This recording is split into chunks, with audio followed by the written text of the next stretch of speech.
Our menstrual cycle is here to be our guide. We as women are cyclical beings, and listening and learning to listen to our menstrual cycle is one of the most important steps that you can take to embodiment and to stepping into your womanhood. Hello and welcome back to another video. Today I really want to talk about the 4 phases of the menstrual cycle, and I really want this video to just be a gentle guide that you can use as you're learning to get to know your cycle as a woman.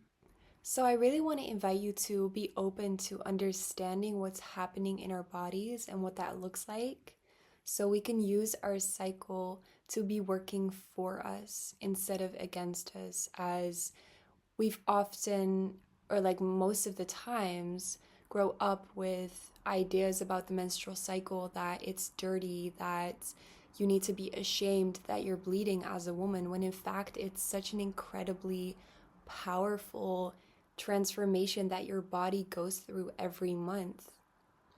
And it's so sacred. And recognizing this sacredness in learning this process and getting to deeper connection with your body is the first step. So I want to start with the first phase, which is your inner winter. It's your menstruation, when you're bleeding. This is when the uterine lining that has been built up in the previous phases breaks down because the egg has not been impregnated.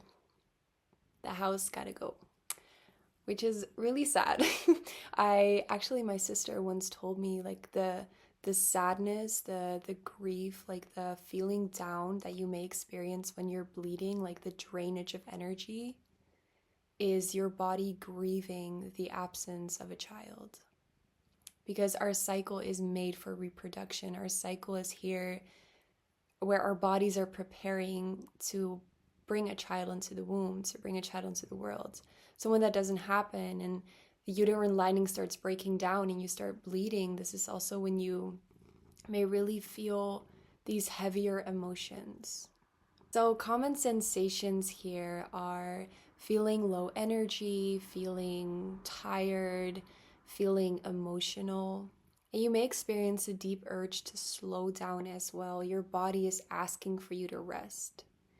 And it's often referred to as inner winter because we go into our caves, we're hibernating. You also may feel less inclined for social activities, for like being social. I notice for me, I always go into like this womb cave when I'm bleeding. I don't really want to be out and about in the world. I get overstimulated so easily.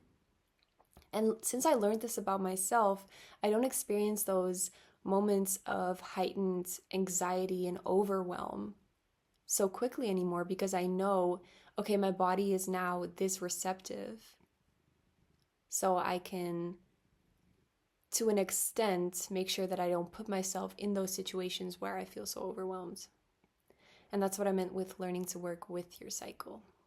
So honoring this time of rest in your body and taking the time to really be with yourself, to do some introspective work, and really honoring this space with gentleness, with lots of rest, and really listening to what your body needs. We often also desire more like heavy foods at this time because your body's using so much energy to shed this lining. So really asking your body, okay, how can I nurture you in the best way possible right now? Because we need to show up with gentleness and compassion. And especially growing up, at least what I've experienced a lot was people just telling me, well, you need to push through, like take more paracetamol, take more ibuprofen, just take more drugs so you don't feel the pain, so you don't feel the cramping, so you don't feel the backaches. And we're just taught to push through and expected to show up as a man who just has a 24-hour cycle. But we're women. We have a 28-day cycle. Our hormones are different. So the way that we function is different. But tuning into this rest phase allows us to feel recharged and ready for the upcoming cycle. So phase 2 is the follicular phase. This is referred to as the inner spring. It's when your energy levels rise, your estrogen levels rise, you start to feel more excited, more energized, you start to bloom again, you start to be ready to come out again. We begin to feel more open, more optimistic. And this rising of the estrogen levels also supports creativity and openness and being more social. So some activities here that align with like this fresh like spring energy is starting new projects or brainstorming ideas or really looking at what do I want to birth into the world. Because this is the energy that is going to accumulate and build and build and build up until the next phase, which is ovulation. So how can you best use this surge of energy that your body's experiencing and work with your cycle and use this period of rising so that when your estrogen levels are going down again, when you descend into your luteal and your period, you can take the time to rest. So really asking yourselves, okay, where can I hone in on this energy? The third phase is the ovulatory phase. This is your inner summer. This is when the egg is released. Your estrogen levels are at its highest. This is also referred to as peak energy. It's really inner summer. You're on the top of the world. You're also a lot more attractive. Not just energetically, but also just physically. There's something that makes you more attractive because your body wants to reproduce. Your body, like the egg, wants to be fertilized. So there's everything going on in your body trying to make you more attractive to the opposite sex. And you can notice this even that there's an increase in magnetism. I definitely notice this when I'm ovulating, that there's this magnetism around me that people are drawn to. And if you're starting to slowly get to learn your body and get to learn your cycle, eventually you'll also be able to feel the egg releasing.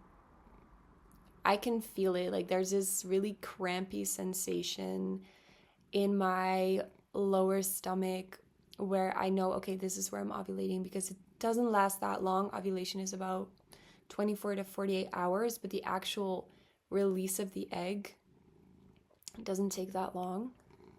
And you can just really literally feel it. And before, I didn't even know anything about my cycle. I remember my sister once telling me, yeah, you can feel the egg release and da da da da. And I was like, what do you mean?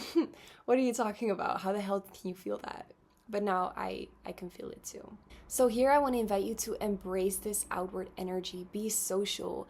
Go to events. Go out with your friends. Go to parties. Like really utilize this peak energy.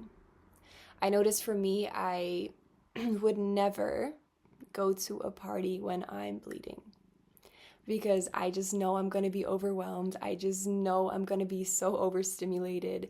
And also your whole body processes alcohol differently in different phases of your cycle.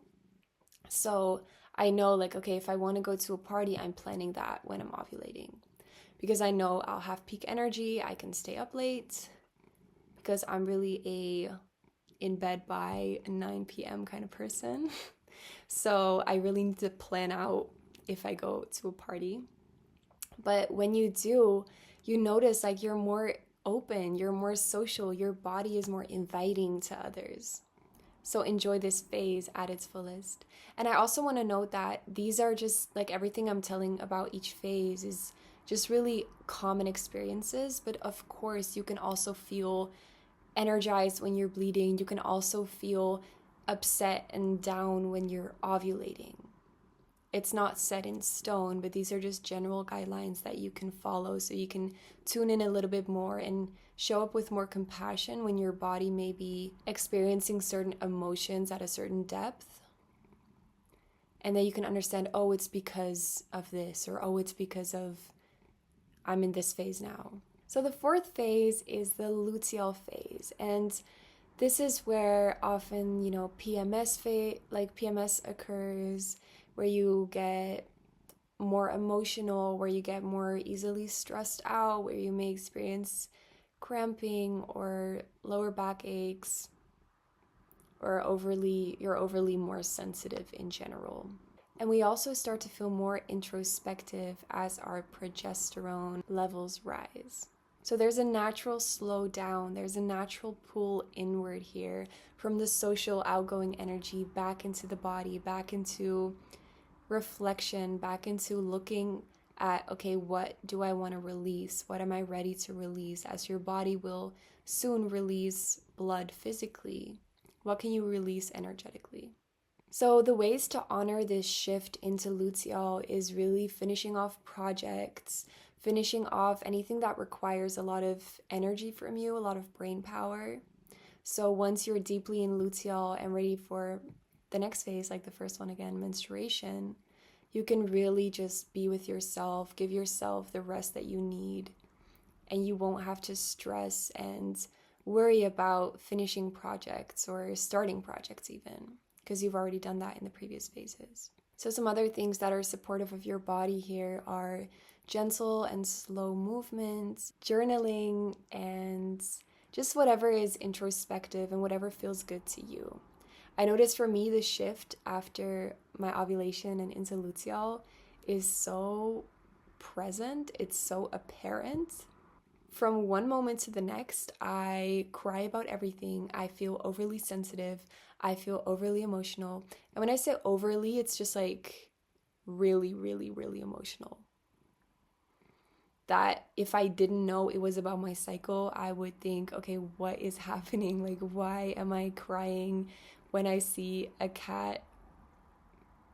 Literally, why am I crying when I see a cat? But then I know, okay, it's because I'm in luteal. I'm talking about cats. I have my cat here joining me for this video. So I just want to give you a few tips for tracking your cycle. I would always recommend just journaling about it, keeping a journal, noting down every day how you're feeling, and just looking at, okay, where am I in my cycle? And you can always start with the first day of your bleed, which is cycle day 1, and then go from there. And then you can also notice, okay, what's happening in my body, what's happening in my energy levels, and just really starting to notice like what's happening there. So I just want to remind you that connecting back to your body is a journey. Connecting back with your cycle is a journey, and showing up with compassion and love wherever you are in that journey. And all connecting with your cycle is really just a deepening into understanding ourselves, a deepening into self-love, and really an invitation to come home to yourself and to your body. So I want to invite you to maybe keep a journal, write down when you had your bleed for the first day, when you had your first day, and looking at which day you are on now, and just slowly starting to, okay, I'm almost done, and just slowly starting to track your moods, track your emotions, track your energy levels, and how you're feeling. And I'd love to hear in the comments your own experiences of tracking your cycle or of experiencing your cycle and what you've been noticing. And I hope that you enjoyed this video, and don't forget to like and subscribe and comment. And I'm gonna give this one some attention because he's been asking for it. Bye.